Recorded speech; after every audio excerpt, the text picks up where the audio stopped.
session. Our offline classes, we have started last week.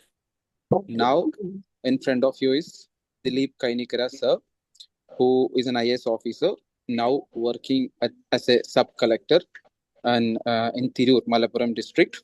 And he have anybody knows him before? What was his rank in civil service exam? Any idea? No, sir. Nobody?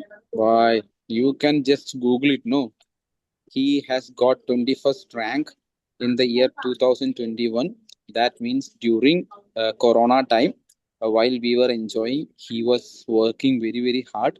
Actually, he was having a very mighty job. He resigned it and he prepared for civil services, and mostly he prepared by his own. He depended the coaching centers rarely only, and he's very much fond of speaking to students like you. He's very much interested in that. Actually, he's today on his duty. He's just back from his duty, right, sir? Yeah. Yes. So, and your enthusiasm, I appreciate that. The students already around 120 students are here, and most of the students have joined at 7:50. So they are very enthusiastic, and this is a golden opportunity. I mean, speaking to an IAS officer, you can ask him questions, but don't.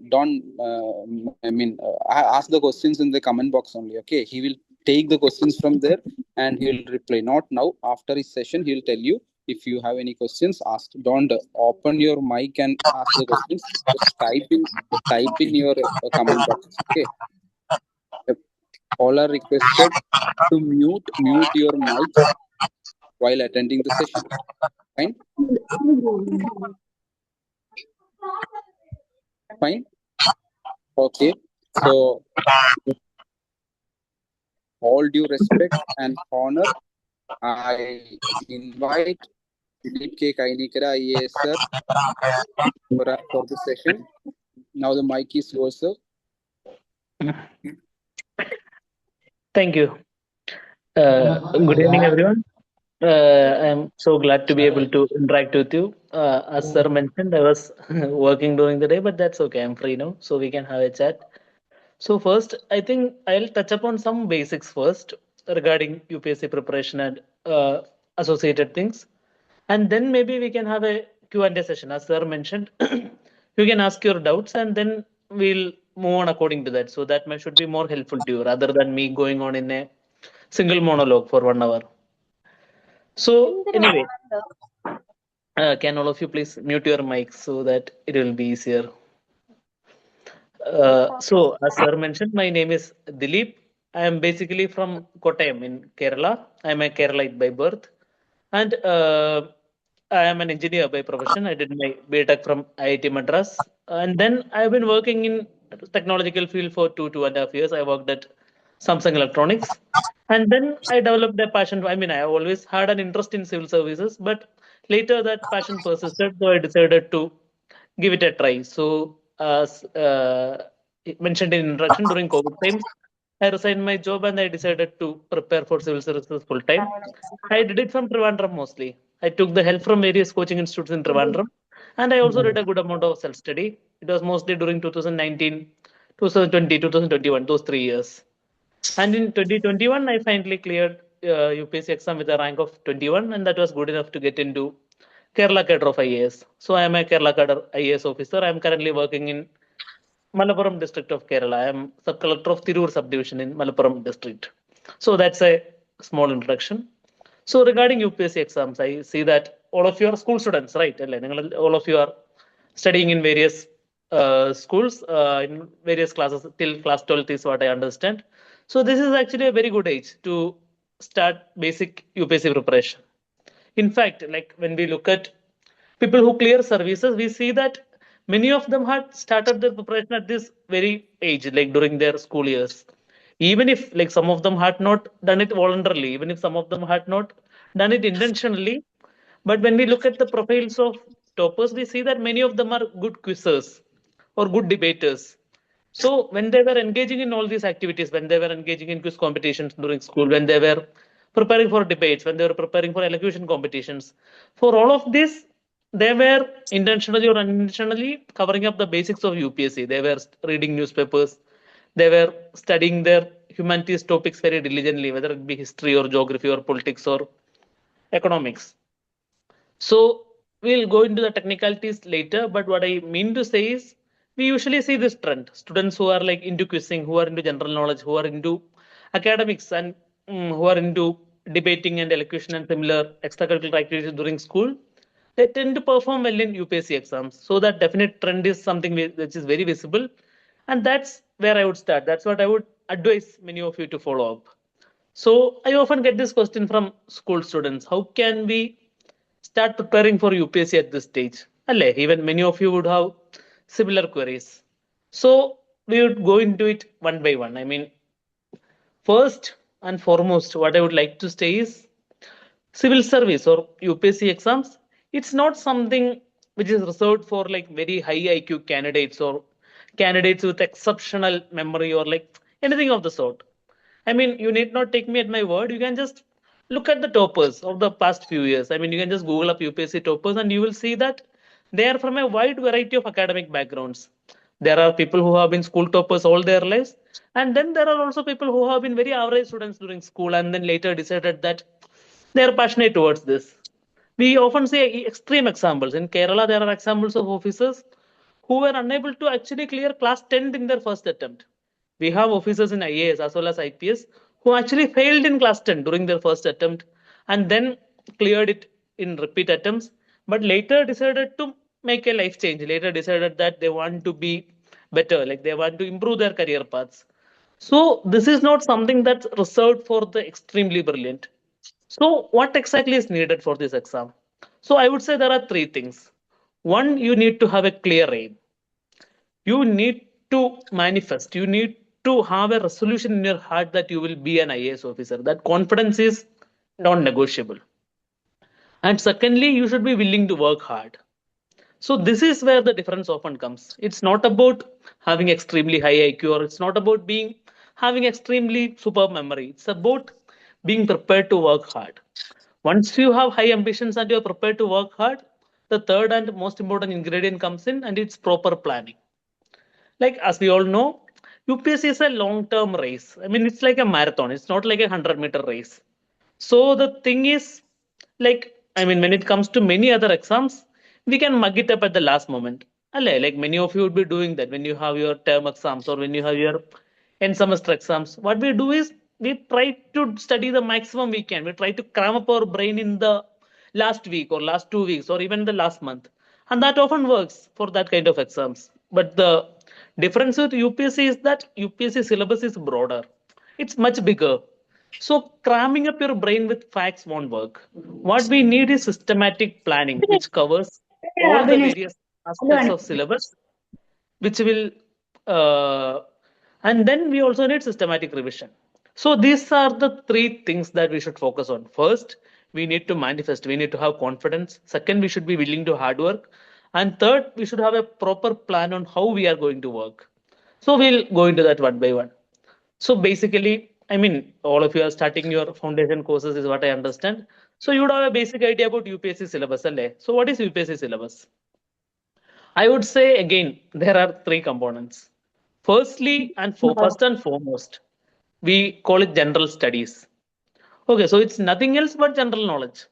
The same thing that we study for Sir, quiz just a competitions minute. or Sir, just a minute. yeah, yeah, please. Actually, I have not given them the syllabus because Oh, in the first session we have discussed Big Bang to Big Data, the full history.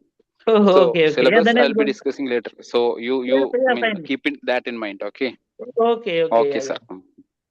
Yeah, so I'll just mention it briefly. I won't go into the details. So the foundation of UPSC syllabus is what I would say general knowledge, general affairs. So the one thing that any UPSC aspirant does when anyone joins the UPSC circuit, when anyone joins a coaching center, the first thing that they would hear is they should follow news regularly. And that's true. Look at any serious aspirant out there, look at any topper out there, you would see a person who has followed the news diligently for years. And this is something you can start even right now. Even if you are a class 12 student and you have never read a newspaper in your life, you still have years ahead of you.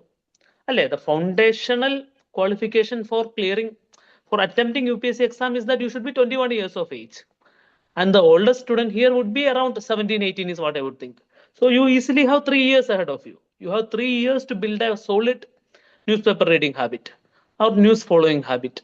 So that's one thing that I mean, if you leave this class with one thing, one single thing in your mind, it is that you should follow news clearly, properly, and regularly. And the most systematic way to do it is still newspapers. I mean, we have a lot of new age technologies out there. We have news reels, we have YouTube channels dedicated to follow news. But still, I mean, when you are a UPSC aspirant, when you are taking it seriously, the most strongest way to do it is to read a proper, good newspaper regularly. There's no shortcut for that. What most aspirants read is the Hindu. The Hindu is a very quality English newspaper, which is very popular in South India. So that's something. I mean, it's available in both Kerala and Tamil Nadu, and it's something you can definitely bank on. I've been, uh, yeah, I've been reading the Hindu for years now, and it helps a lot. I mean, the regional newspapers are okay. The regional newspapers have their own advantages, but still, I'm sorry. Like, why is that? Okay, yeah, that's fine. So, I mean, regional newspapers are fine, but reading a pan Indian newspaper like the Hindu often helps because they have broader coverage. They cover international and national affairs more thoroughly than the vernacular regional newspapers. And most importantly, it will help you to develop your English vocabulary. And that's very important. I'll come to that in a moment. So that's the first foundational pillar of UPSC syllabus, building up general knowledge. And the second foundational pillar is NCRT syllabus. It's something you are studying right now. So when we look at previous year papers, when we look at the various elements that go into UPSC papers, you will see that a big component is the same things you have studied till class 12th, especially humanities topics like geography, polity, economics, history. So class 12th syllabus and especially humanities syllabus would make up the second foundational pillar of the syllabus. And the third and final foundation is an optional subject. This is something again you are in a very good position to think about it. The thing is, when you prepare for UPSC, on top of everything else, you will be studying a lot of general knowledge. You will be studying a lot of assorted subjects like history, geography, and polity. And along with that, you will be studying one subject in great detail. So that's called your optional subject. And you can choose almost any subject under the sun. For example, I chose mathematics. I'm an engineer by profession, but still, mathematics is something which is always close to my heart. So I chose mathematics as my optional subject. And so, on top of everything else, I had to study mathematics at a BSc. I mean, between BSc and MSc levels. BSc honors level is what I would say. So these are the three things. Essentially, you don't have to worry about all this now. One thing for GK, you can start building a newspaper reading habit. That's something you can start right now, right today, if you can. Second, the NCRT syllabus is something you will be naturally studying through your school years. The only problem is after class 10th, we will be specializing. Like I specialized in science after class 10th. So I left behind all the various topics like polity or economics. And so I had to study that on my own when I restarted my UPSC preparation. So that's something you should keep in mind. But I wouldn't say you have to choose a particular stream just to be better at UPSC. I mean, this is something you can study on your own. It is just class 12th level subjects, which is something you can always pick up on your own, but just keep it in mind. And thirdly, you will have to identify a subject that's very close to your heart and make it your optional subject. So that's something you can think about even now. Even now, when you're studying various subjects, especially if you are in class 10th or lower, you will be studying almost all subjects out there. So you can always think about which subject is close to your heart. You can try to pick it up and you can try to learn about it in more detail. The ideal thing to do is try to choose a subject for your degree which is close to your optional subject. For example, I'm an engineer, so even during my engineering classes, during my BTech, the 4 years of BTech, almost some 60% of the mathematics syllabus was covered naturally in my BTech classes. So that helped a lot when I later started preparing for UPSC. So if you have a subject that's close to your heart, try to prepare the same or similar subject during your undergraduate degree. So that will help you a lot in your UPSC preparation. That's something, especially the class 11th or 12th students who are there in the session, they can keep in mind when they are choosing their degree subjects, that they will also think about this aspect, that they will try to choose one which is very close to what they are planning for their UPSC optional subject. So that's the crux of the syllabus. We won't go into the details. If you have any doubts, we'll cover that up in the later doubt clearing session. So, but the thing is, syllabus is not what defines UPSC success, because we all know the syllabus. Like, I mean, you might not have known it now, but during the course of your basic UPSC classes, you will be studying it in very great detail. But the thing is, there is nothing secret about it. Like, everyone knows the syllabus, everyone are thorough with it, but still some people emerge as toppers and some people don't make it. So what's the difference? I mean, the syllabus is same for everyone. Almost everyone are studying the same standard books. Again, there are no secret ingredients. For most subjects, there are very standard books that almost every aspirant refers to. You can just Google it up. I mean, ChatGPT will give you a very comprehensive list. So I'm not going into the list. For almost every subject, there are like one or two books. So then, I mean, everyone studies the same books, everyone studies the same syllabus. So what's the difference? The difference lies in two factors. One is exam preparedness. Regardless of how much you know what the syllabus is, the time you invest into it, the efforts you invest into it, and the systemic way in which you prepare, that varies from person to person. And that's where the difference comes. Like, for instance, we all know that polity or history, I mean, history is a very integral part of UPSC syllabus. But there will be people who have never read a standard book. There will be people who have read a standard book once, but who have never revised it. And then there will be the most serious aspirants who have properly read the standard book, who have made notes, who have properly revised the notes, who have referred to the previous year questions from that particular subject, and who have prepared accordingly. So that sort of seriousness, that sort of systematic preparation is what sets apart the toppers. That's something you should always keep in mind. Your preparation should be systematic. Note making, again, since I touched upon it, I will go into it in a bit of detail. Note making is often very integral for UPSC exams. Like for many other exams, we can rely on our memory. But when it comes to UPSC, the syllabus is very broad. Like even when I was talking about it, you would have got an idea of how broad it is. You have to study an optional subject, you have to study general knowledge, and then you have to study a number of assorted NCERT topics. So all these things cannot be easily revised in 1 or 2 weeks. So what we need to do is, when we are studying the syllabus first, this is again something which will help you a lot in your university years also. When the syllabus is broad, always make short notes. It might feel like a waste of time when you're first doing it. But the thing is, when it comes to revision, these short notes will help you a hell lot more than reading the standard book again. Because we often won't get time. Like 1 week before the exam, we won't have time to go through the entire book. But if we have handy short notes, we can refer to those. And those will help us a lot in jogging your memory, in getting the correct points for our answers. So always keep that in mind. Always build up a note making habit. When you are reading newspaper, when you see interesting tidbits, always note them down. When you are reading a book, note down the interesting topics. I mean, have separate books for separate subjects. Have a separate book for general knowledge. Note down the topics and don't just keep it noted down, revise it. Revision again. Revision is another thing which I would strongly stress upon. It need not just be for UPSC exam, for any competitive exam out there. It's not just about covering the syllabus. Covering the syllabus only does about 30% of the job. The remaining 70% is systematic revision. Especially in UPSC exam, there are a lot of time constraints. In addition to the vastness of the syllabus, we often need to recall the syllabus in a very tight time frame. Like for example, the first stage of UPSC exam, it's called UPSC Prelims. It's a multiple choice paper. I mean, you would have written some multiple choice papers for scholarship exams or something like that is what I would think. In Kerala, we have LSS, USS, all those exams. Tamil Nadu will also have a number of competitive exams, is what I'm thinking, where we have multiple choice questions where there are right answers. If you choose the right answer, you will get 3 marks. If you choose the wrong answer, you will lose a mark. So that's the format of prelims paper. So the thing is, you have to attempt 100 questions in a short span of 2 hours. So 2 hours is just 120 minutes, right?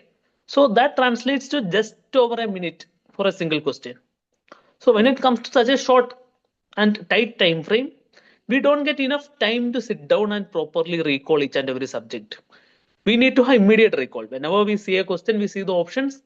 The right answer should immediately come to our mind. The thing we have read and revised should immediately pop up in your brain. For that sort of quick recall, just reading the book once, just being vaguely aware of the topics won't help. What we need is pinpoint recall. What we need is proper revision which has covered up the entire syllabus so that once we read the question, all the related topics will immediately pop up in your head. And the same time limit also exists for mains exam. For UPSC exam, there are three stages. The first stage is prelims, the format of which is what I mentioned to you right now. It's a multiple choice paper. All the lakhs of aspirants write it. It's basically a qualification paper. If you clear prelims, you will reach mains. There are three stages: prelims, mains, and interview. So prelims is just a qualifying stage. It is to weed out the unserious aspirants. Everyone who registers gets a chance to write the UPSC prelims exam, but only those who are selected from the prelims stage will get to attempt the UPSC mains exam. And it's only the UPSC mains stage that counts for your ranking. Like I got 21st rank in 2021 exam because I did well in the mains exam. In prelims, all we have to do is clear the exam. All we have to do is end up in the top 1% or 2% so that we'll be qualifying to write mains. But mains performance is what will determine our rank. And then there is a third stage, which is interview. Again, you will be very familiar with interviews, right? For any job out there, it need not be UPSC, it need not be even government jobs, even for private jobs, there will be an interview stage somewhere along the way, and UPSC is no different. So there is a final stage which is interview level. And after the interview, the marks of the interview as well as the UPSC mains, the second and third stages, the marks of the second and third stages will be clubbed together to determine your rank. That's how the UPSC exam fundamentally works. So now that you have got a basic idea of how the exam works, I'll talk a bit about UPSC mains. In UPSC mains also, as I mentioned earlier, time constraint plays a part. UPSC mains is not MCQ, it's not objective, it's a descriptive paper. It is more or less like your board exams. I mean, there are students who have like written their class 10 board exams, or those who are going to write their class 10 board exams. You will be familiar with the pattern, I guess. Each paper will have a proper syllabus. We'll have to, the questions will be given to you. We'll have a specific space to write down your answers. It will usually be 1 or 2 pages. So in UPSC mains, the problem is there will be a lot to write down.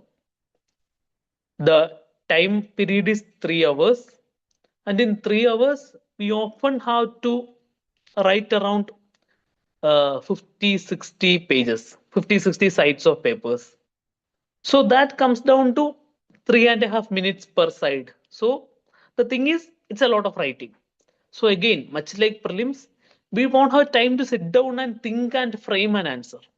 We read the question, we immediately need to have an answer framed in our head, or at least the beginning of the answer should be framed in our head so that we can start writing that beginning, and then along the way we can think about the finer details. We can think about adding a diagram, we can think about how to frame the paragraphs better, we can think about how to write a good conclusion.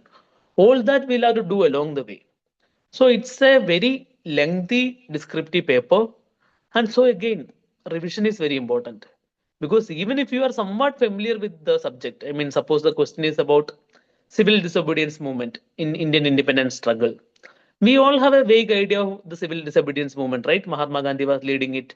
Salt Satyagraha was a very, very big part of it. Mahatma Gandhi went to Dandi beach and like prepared salt, and then he went to jail. A lot of leaders went to jail. There were protests all across the country. But the thing is, the question will always be very specific. It would be about what was the role of Gujarati leaders in civil disobedience movement. So you need quick recall. Your vague ideas won't help. You need to quickly recall that specific part of the syllabus, and then in some 5 6 minutes you have to reproduce that as a very coherent answer. So there again, we need to be properly studied and we need to be properly revised. So that's the general theme of UPSC preparation. In the first glance, at the first glance, the syllabus will look very broad to us. I mean, general knowledge seems very broad. Like history in itself seems like a 1 year, 2 year research topic. And similarly, there is economics, polity, there is geography, there's science and technology. There are a number of topics. But the thing is, we have to limit the scope of what we are studying. For any subject, we should identify one or two good books and stick to it. Nothing more than that. Because the thing is, our timeline is 1 year, right? I mean, even if you start preparation from right now, like during your degree years, you will have a lot of other things to focus on. So the time you will get for focus preparation on UPSC will be 1 year at or at max 1.5, 2 years. So in that limited time, you have to study a number of different topics. You have to study it as well as revise it properly. You have to do a lot of practice answer writing. You have to do a lot of practice MCQs. So limit your sources. Identify one or two good books per subject and stick to it. One good book for history, one good book for polity, one good book for science and technology. Identify it and stick to it. You can refer to a number of toppers blogs which are out there. They will all have listed down what they have studied. Even I have written down my notes in Telegram somewhere. I'll share the link with you later. I'll share it with your coordinator who can share it with all of you. So there I have listed down my book list. So you need not depend entirely on my book list. You can just refer to all the various toppers talks which are out there. In YouTube, there are a number of toppers who are given very good toppers talks. So you can refer to all of that. You can reach your own decisions. So identify good books for each subject. One book at max per subject, and then go go into it deeply. Read it deeply, properly revise it, become a master of that book. Rather than what often many students do wrongly is they tend to do a lot of diverse research. Like they will study, they will try to cover 2, 3 books per subject, and that will come around to some 20, 30 books. And then they will lose track of what they have read, where they have read. So don't do that. Limit your sources, but be very thorough about it. Every single source that you are picking, read it, revise it, make proper notes, be a master of that source. So that's how UPSC preparation should go. And current affairs. Current affairs is not something, again, I have mentioned this earlier, but I will repeat it. Current affairs is not something you can learn from any book. It is something which you will have to build over the years by daily following the news. I mean, I'll mention this to you. All of you will decide to do it, all of you will want to do it, but I'm sure very few will actually do it. But those very few students who actually do it, those very few students who actually manage to create that habit of reading newspapers every day, making notes from newspapers, building up that current affairs knowledge brick by brick, day by day, those are the students who will be toppers a few years down the line. So take it very seriously. Like tell your parents to get a subscription to the Hindu. It's cheap, it's not very expensive. Or if it's not available in your locality, you can go for an online subscription. Again, that's very cheap. So don't I mean, no, you don't have to depend on pirated versions or anything. The actual subscription is very cheap. I mean, your parents can definitely afford it. It's a few hundred rupees. So don't worry too much about it. Get a subscription, start reading it. I mean, early in the early stages, it might feel difficult. I mean, building a habit takes time. And the language of the Hindu is a rather somewhat more heavier than many other newspapers. But the thing is that will help you a lot in the long term. When you read more refined language, when you read a newspaper with rich vocabulary, when you follow news items at a more advanced level than the vernacular newspapers, in the long term, that will help you to have a very good opinionated personality. It will improve your English vocabulary a lot, and it will help you a lot in facing your UPSC exams with confidence a few years down the line. So do that, and even generally try to improve your English vocabulary and communication. That's again something. I mean, it will help you not just in UPSC; it will help you everywhere. Right. I mean, right now we are living in a very globalized world. We are not competing just for opportunities in our panchayat or in our village or in our district. Right. We are competing for opportunities all across the globe. Even in UPSC, we are competing with aspirants in Bihar. We are competing with aspirants in West Bengal. We are competing with aspirants in Gujarat. It's a pan-India exam. So having grasp of, having grasp of a pan-Indian language is a must. It's a necessity in today's world. And I mean, Malayalam and Tamil, I mean, they are all very dear to our hearts, but they don't stand up to that scrutiny. So have a very good working knowledge of English, build a strong English vocabulary. That's very essential to compete in today's globalized world. So reading a good English newspaper like the Hindu Daily will help you there too. On top of that, you can build a rich reading habit. That's something which is not essential. I'm not saying you need to have a reading habit to clear UPSC. But if you have a good reading habit, it will help you a lot. I mean, you will have something to discuss on during your interview. You will have something to draw examples from when you write an essay. Like for UPSC mains, you will have to write essays, one or two essays on very diverse topics. So if you are a good reader, if you have read novels, if you have read good non-fiction books, you will have a good number of examples to draw from. So develop a good reading habit. I mean, it's also fun, right? I mean, reading novels is fun. Reading storybooks, reading poems, it's all fun. I mean, so try to build that habit. That's again a habit which does not develop overnight, but it will help you a lot in developing a good vocabulary, in developing good communicative skills, as well as improving your content for any exam out there. It need not just be UPSC exam.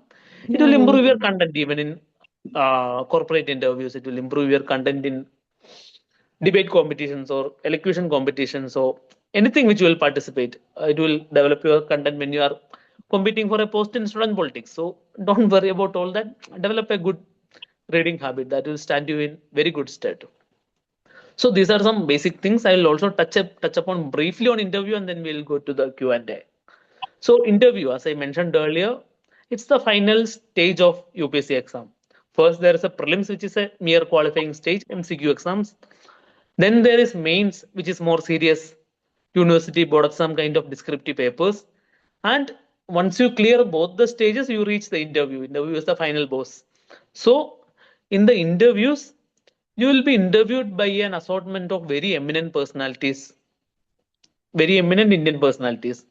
There will be a UPSC member who will be chairing the interview, and there will also be retired civil servants, very famous emeritus professors, famous surgeons. I mean, vice chancellors. You name them. Like I mean, so all these eminent personalities, what they try to do during the interview is to test your personality. They try to assess whether your personality is fit to be a good civil servant, whether your personality is suitable to be a civil servant. I mean, a civil servant essentially we serve the people of India, right? We need to take quick decisions on our feet. We need to be humble. We need to be diplomatic. Even when we are facing pressure situations, we should not crack. We should not get angry. We should not start shouting ourselves. We should be calm. We should be humble. We should be gentle. We should be pleasant, and we should be quick on our feet. We need quick decision making. So these basic skills which make a good civil servant, that's what will be tested in your interview. Basically, it's not an interview. It's not a knowledge test. It's a test of your personality. And that's true for almost every interview out there. Even when you go for a corporate interview to join Google or like Amazon or Facebook, your coding skills will be tested separately in coding interviews. But in the general interview, what they will test is your personality. Whether you are a good fit for a team, whether you are good at leading a team, whether you are good at working in a team, whether you are a pleasant person to work with. So, whenever you are facing an interview, be humble and cordial. Right? I mean, people will ask you questions which might be designed to irk you, which might be designed to throw you out of your composure, which might be designed to get you angry, to get you offended. But always maintain your calm. Like for 30, 45 minutes, your aim is to convince the interview board that you will be a responsible civil servant, that you will be a responsible employee, that you will be a responsible person in the workplace they have designated for you. So always be calm, always be pleasant. And in UPSC interviews, especially, you will be interviewed by old and eminent persons. Like all of them will be 60 plus in age. So be very respectful, right? I mean, do not adopt a tone that we adopt with our friends. Because, I mean, these people are like, they're not our friends. Like, they're a whole league apart. They have more experience than our age. Right? The oldest among you is below 20, right? They will have 30, 40 years of experience working in government sector or working in a technological field. So when we speak with such eminent persons, always adopt a respectful tone. I mean, we know that tone when we are speaking with our grandparents or friends of our grandparents. We adopt a more cordial and respectful tone, right? So adopt a similar tone when we are attending UPSC interview or any interview in general. And never get flustered. I mean, in any interview, the first thing that we should keep in our mind is we are not supposed to know everything. Like in an interview, if there are 30 questions, it's okay if you don't know 20 of those questions because it's not a knowledge test. Your knowledge has always already been tested in various stages beforehand in prelims and mains. In interview, they are testing your personality. And part of your personality is maintaining your calm, maintaining your composure, even when you do not know the exact answer. So always remember that in a 30-minute interview, there will be more than 20 questions. All you need to do is give some 3 or 4 good answers which will stay in their mind, which will make them admire you. So whenever you get a tough question, if you don't know anything, just be honest. Never bluff. Even in your mains papers, even in your board exam papers, never bluff. Because when you get caught bluffing anywhere, that immediately removes your entire credibility, it destroys your credibility. Like it need not be an interview, even in an answer sheet.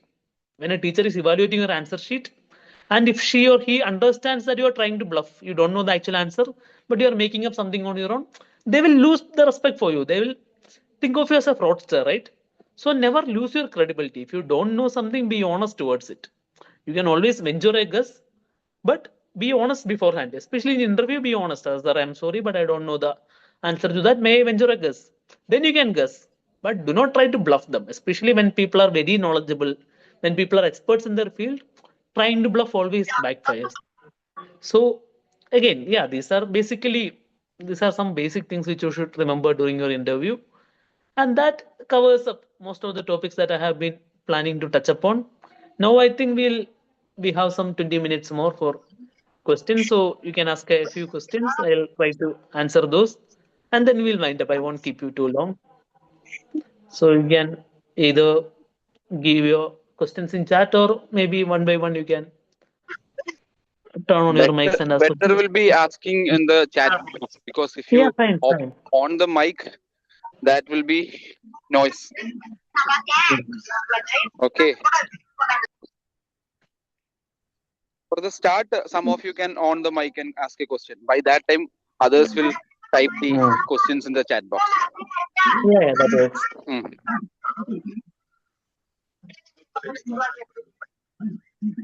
Sir, they have started questions. Questions are coming. Mm. In mains, the questions they are not no. In the mains, the questions are not MCQ. MCQ is limited to prelims paper.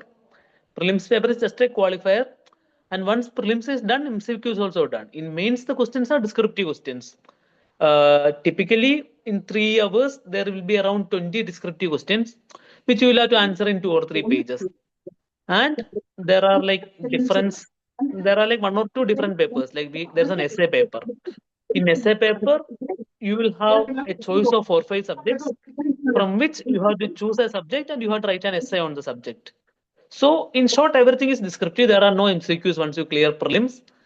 What determines your rank are the descriptive answers you write in your mains and the descriptive answers you give orally in your interview stages.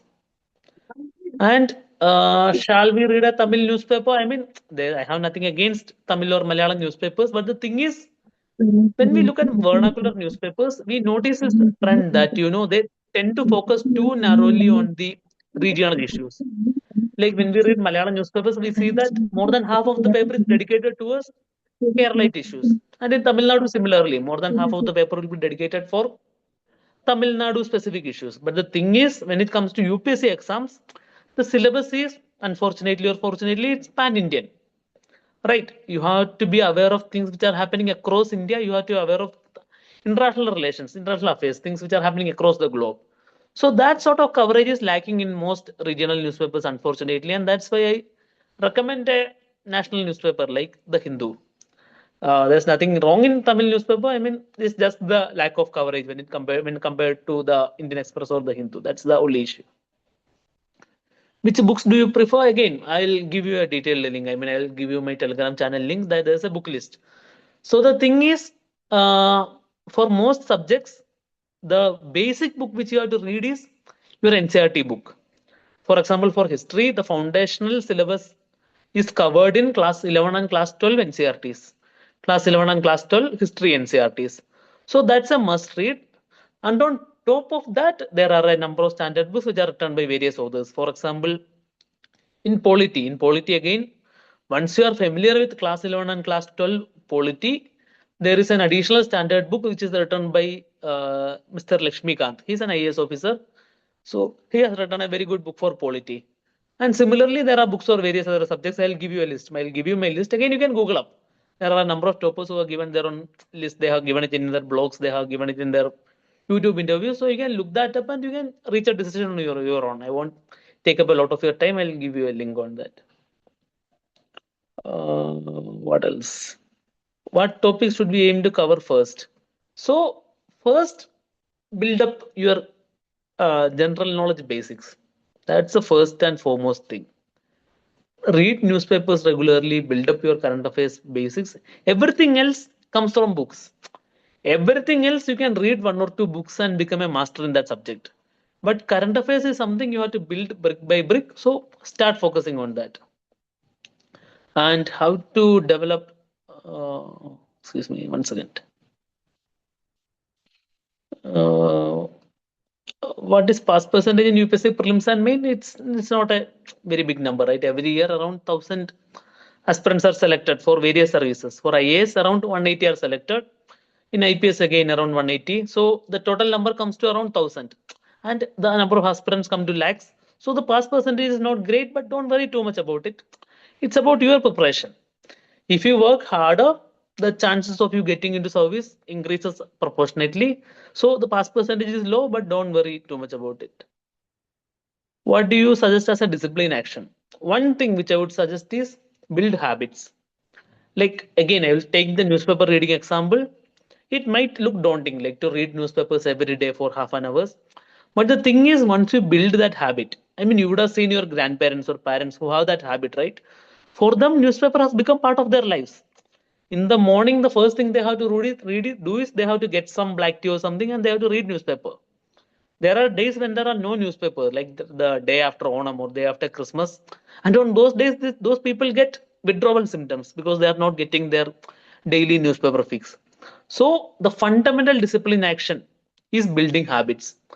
If you want to read newspapers, build a habit of reading it at a particular time every day for half an hour or 45 minutes or whatever you can spare.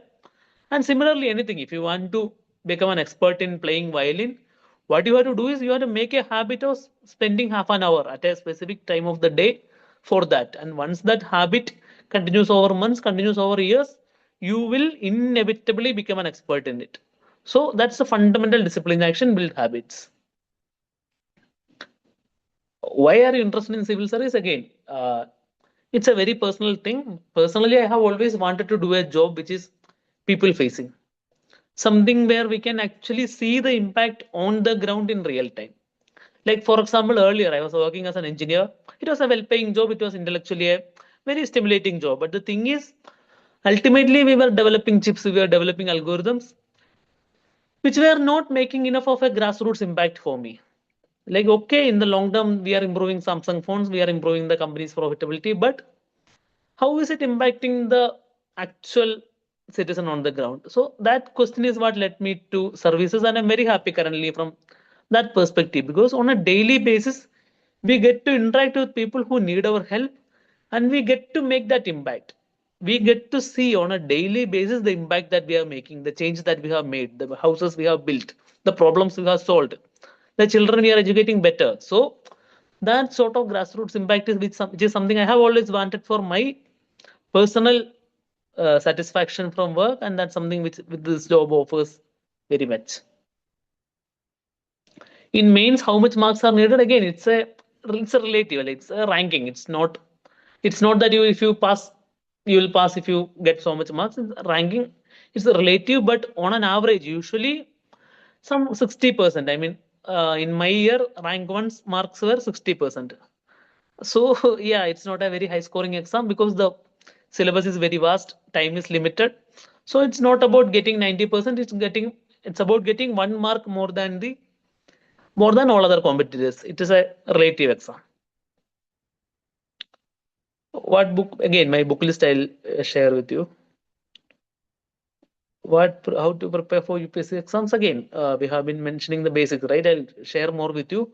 But what I would recommend is do some research on your own because there's a lot of content out there, right? I mean, again, you have joined a very structured program, so you will get a lot of it through the program. But on top of that, read up, do some reading of your own. when you are like spending time in YouTube, watch some interviews of toppers. When you are spending time in Instagram, again follow some toppers. So the thing is, you get a lot of feedback from different sources, and something or the else will resonate with you. So don't depend on any one IAS officer or like any one source. Refer by your own. Like use ChatGPT, use YouTube, do a lot of referring, and eventually you will identify things which work for you and then stick to it. How to develop writing skills? Yeah, that's a very good question. So writing skills, I mean, it's something you need to practice. It comes with practice, like nothing else helps. Regardless of how good you are in a subject, writing skills will never come from reading or from understanding or from watching videos. You have to keep writing till you are good at it. Like that timing, that flow, everything comes through practice. Like for example, like when I was preparing for my UPSC mains, we used to have mock tests, which are in the same pattern as the exam. So in my first mock test, I still remember I was unable to complete even 50% of the questions. There were 20 questions, and I was writing my 10th question when the bell rang, 3 hour bell rang. And I was shocked, I was devastated. But through continuous practice over months, I was able to perfect it. Or I was able to complete every single question to my satisfaction before the final bell. So that timing, that flow, everything comes through practice, and especially essays. Essay writing is a skill in itself. It's a art. It's a art form in itself, is what I would say. So practice. I mean, never hesitate. The first few things you will write will inevitably be bad. Your first essay will be bad. Your second essay will be bad. But once you reach your 10th or 20th essay, things will start to improve. So keep writing, keep practicing, and have get feedback from someone. Get feedback from your teachers. Get feedback from your faculty in the program. Get feedback from your friends.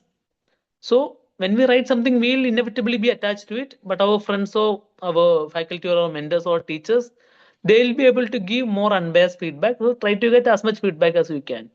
And use open source platforms like write in Instagram, write in Facebook, write your opinions anywhere and everywhere. So practice is what essentially will help you to develop your writing skills. Subjects again, which subject to choose? It's a very personal, it's a very personal thing ultimately, because I chose mathematics because mathematics was very close to my heart because I was good at mathematics. There are other, I have friends, I have batchmates who similarly chose to specialize in Malayalam literature or law or history or polity or a lot of different Urdu literature. Like, I mean, there are like hundreds of options out there.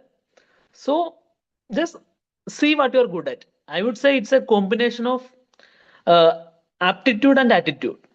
It should be a subject that's close to your heart, and it should be something which you're good at. So try to make the separate list. Which subjects do you like? Which subjects are you good at? Then find the interactions and try to shortlist based on that. Challenges in field postings that aspirants should realistically know about. One thing is, it's a hectic job. Like there are no two ways about it. It's a very hectic job, and that will affect your work-life balance ultimately. I mean, there are other jobs which offer much better work-life balance. Like for example, when I was an engineer, I was working at Samsung. I had a clear 40-hour work week. I used to work 5 days a week for 8 hours and done. My weekends were fully free. Even after the 8 hours, the rest of my day was free. Maybe there were some changes when some product will be launching or some software deadline will be there, but regularly I had a proper weekend for myself. Other than 40 hours, the rest of the week was mine. But when it comes to civil service, that's not so. Like you are effectively always on duty, especially in your early years when you are sub collector, when you're assistant collector, when you're in the field as a district collector or even a director in a department.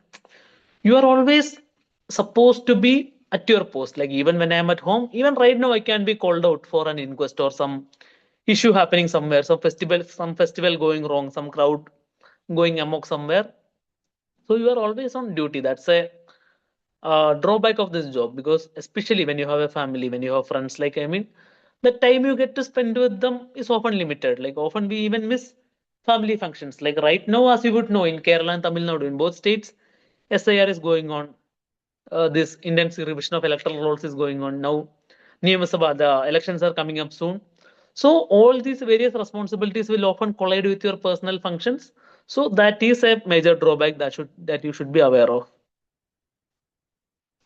Which degree did I prefer after finishing 12th? I always had a thing for science. So I'm an engineer basically. After class 12th, I did my BTech in electrical engineering. I did it at IIT Madras. So I was in Tamil Nadu for 4 years. And as I mentioned, my optional subject was also mathematics. So I'm a very science oriented person. But that's not a prerequisite in any way for UPSC exams. There are people who are very artistically oriented, who are very oriented towards humanities, who also clear the exam with very high marks. The first rank in my batch, she was a history major. She did her BA and MA in history. She was doing her MPhil in JNU when she cleared the exam. So there are a number of paths to succeed in UPSC. Don't worry about choosing any particular degree. Choose a degree which is close to your heart. Do well in it, and that will help you a lot in clearing UPSC. What is civil service based? I mean, there's nothing one word. The question answers are very descriptive. One word things are limited to prelims. In prelims, we have MCQs, which are multiple choice questions, which will be one word, but otherwise it's all descriptive. JEE entrance, I don't think we have enough time to cover JEE entrance. But again, there are a lot of JEE toppers out there who are giving a lot of tips. Just Google it up. I mean, ChatGPT is your friend. Just Google it up. Legal studies, the legal studies, of course. I mean, I have a batchmate who is sub-collector in Thrissur right now. He's a lawyer. He did his LLB from Newell's. He chose law as his optional subject, and yeah, that's a very, very viable, very good path towards UPSC. Legal studies can definitely help you. IPS, again, your service preference is ultimately your own choice. I mean, I chose IAS because I wanted to be an administrator. I wanted to be a district collector. I wanted to be a director in a service. And similarly, there are people who wants to be superintendents of police, who wants to investigate crimes, who want to crack law and order, who want to wear a uniform. And so they choose IPS. It's ultimately about choice. I mean, and there are like other people who are more into foreign service. People who would like to go out as ambassadors, who would like to serve in foreign countries, and they choose IFS. So there's nothing about what is better or which is better. It's all about your personal preferences. You don't have to choose a specific. I mean, there's a question: which group should we choose in class 11th for civil service exam? There is no specific group. I chose science group because I wanted to ultimately pursue engineering. So what I would say is UPSC is not a basic level exam, right? It essentially you need to have an undergraduate degree before attempting UPSC. So when you are choosing your class 11th stream, think about which degree you want to do. It can be any degree. I mean, I chose engineering, I chose maths as my optional subject. That's one path. Similarly, I have friends who chose history, as I told you. I have friends who did BA, MA history, and then chose history as an optional subject for UPSC. So there are a number of paths out there, and which path you choose is very personal to you. So don't think about UPSC per se when choosing a stream in class 11th. Think about what is your favorite subject. Think about which field you want to specialize in. And then choose a stream accordingly. Go for that degree. I mean, it can be BTech, it can be MBBS, it can be BA, it can be LLB, whatever degree it is. If you are interested in UPSC, you can prepare UPSC alongside and you can do it well. So don't choose any specific stream just for UPSC. Choose it based on your interest and aptitude. Challenging situations, yeah, you end up in a lot of challenging situations, especially in the early years, because when you're a sub collector, you are in charge of law and order, right? So often in festivals or in processions, I mean, in the various factions, they start fighting each other. So there are a number of real world situations where you have to actually control people in the field. There will be an agitating mob. I mean, there will be a natural hazard happening in some place. You have to go there, and people will be very grief stricken. I mean, people will be anti establishment. In Malappuram recently, we had an elephant related death. A wild elephant killed a man. So when we went there, people were refusing to even cremate the body. So that sort of emergent situations happen a lot. So, but the thing is, eventually you will get the hang of it. Eventually you will learn to be diplomatic. You will learn how to speak with people, how to diffuse situations. You will get a lot of training for that. So don't worry about it. There are a number of challenging situations, but we will get enough training to face it. My ultimate aim while becoming an IAS officer, ultimately, I would say I want to serve people. I want to make an impact. I mean, it need not be huge. Ultimately, I want to think back and see the faces of people. Like, I want to see that I have made small or big changes in their lives.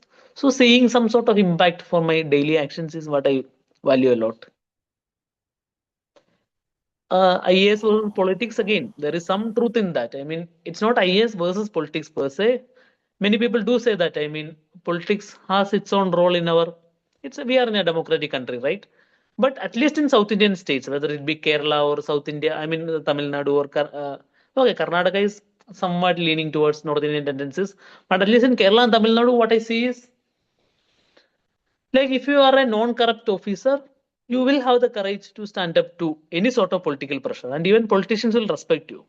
It's only when you tend to become corrupt, or it's only when you tend to favor a particular party or favor a particular sort of sector, group, or whatever.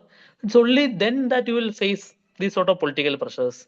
When you are a non-corrupt person who is unbiased, who is doing your duty properly and efficiently, very few politicians will try to influence you wrongly. Even politicians will respect you. They'll try to work with you. In government, even politicians, what they need, like even the CM or the ministers, what they need is to deliver in 5 years, to deliver change in 5 years, to make people see that they have made a difference in 5 years, and they need good officers for that.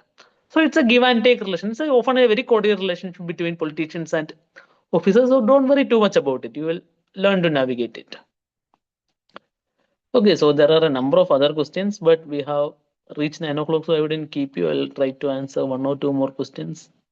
Training, again, UPSC training is a very fun thing. Like, I mean, for IAS, the training happens at Masuri. I mean, many of you would have heard about it. Like Labasana is the coaching academy situated in Masuri. It's in the foothills of Himalaya, so it's a very fun place to be. And training is like college again. Like you spend time with your batch, you go on village visits, you go on a long countrywide tour called Bharat Darshan. So it's a very exciting, very fun thing to be IAS training, something to look forward to. I mean, and there are a lot of videos out there. Just Google it up, and it's a very fun place.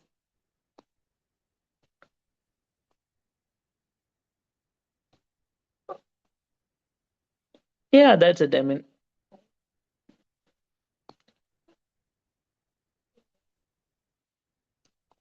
will BSc, any degree will help. Don't worry about choosing any specific degree. Any degree which is recognized by UGC in India is sufficient as long as you study it well. It will help you a lot. You can also choose it as your optional subject. So don't worry about which degree, which stream. All these are secondary. Whichever degree you are choosing, whichever stream you're going in, if you study that particular thing well, and if you dedicate enough time for UPSC prep, you will become great officers. Don't worry about it. You have like 3-4 years at least ahead of you. Like the oldest students here are class 12 students, is what I understand. So after class 12, when you are going for a degree, never lose this passion. From your first year, try to Google up the syllabus, try to have a plan alongside of covering UPSC syllabus also alongside your degree. And by the end of your degree years, you will be in a very good framework. You will be in a very good mindset. You will have a very strong foundation to clear UPSC exams. Never lose track of news. Read a good English newspaper, ideally the Hindu Daily, and have a proper plan. Have a good peer group, and you will do well. Thank you.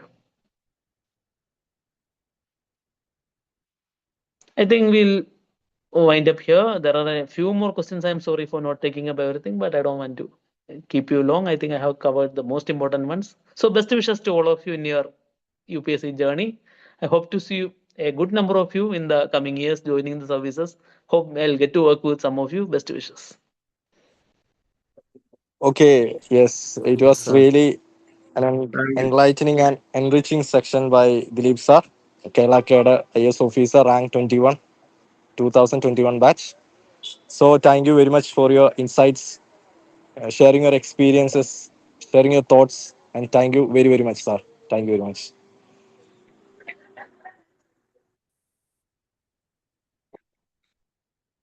Sonal, hello. Sonal. Thank you. Yes. Thank